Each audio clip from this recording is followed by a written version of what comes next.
parfois. Olivier Mine, cette année, vous lancez un nouveau défi en publiant votre premier roman qui paraîtra le 18 juin, Un château pour Hollywood. Ce livre nous fait revivre l'histoire fascinante du château Marmont, hôtel mythique qui accueille les stars depuis 90 ans.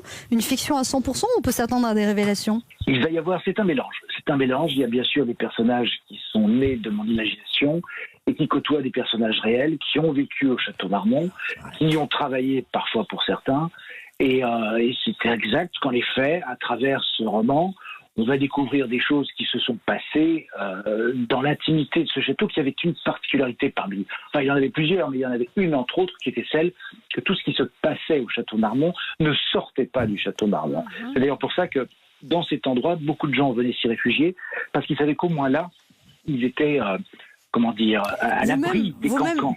Vous-même, vous avez dû y aller pour le livre, c'est ça ? Vous avez dit à votre éditeur qu'il fallait qu'il vous offre des nuits au château Marmont pour pouvoir écrire votre livre. Ça a marché, ça, ce système ? Oui, ça a marché. J'y ai passé une bonne semaine.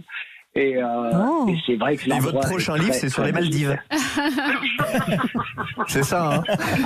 C'est nouveau pour vous, Olivier Mine. Vous aimez la langue française, mais d'être écrivain, c'est votre premier livre ? C'est mon premier roman. C'est vrai, j'avais écrit des récits avant, entre autres sur les 5 ans que j'avais passé pratiquement quotidiennement avec Louis Jourdan. Puis j'avais écrit un livre qui, à travers le regard des speakerines, parlait de l'histoire de la télévision, mais à travers le regard des femmes, et qui soulignait le rôle important que les femmes ont joué dans la naissance de la télévision et dans le fait que cette télévision mais là, c'est votre premier roman. A créé la télévision d'aujourd'hui. Mais ça, c'est mon premier roman. Et je vous avouerai que j'y suis allé parce que mon éditeur m'a demandé d'y aller. Moi-même, seul, jamais je n'aurais pu penser un seul instant que j'étais d'abord capable et au-delà de ça, que j'aurais pas osé y aller. Voilà. C'est lui qui m'a ouvert la porte. Christine Béroux a une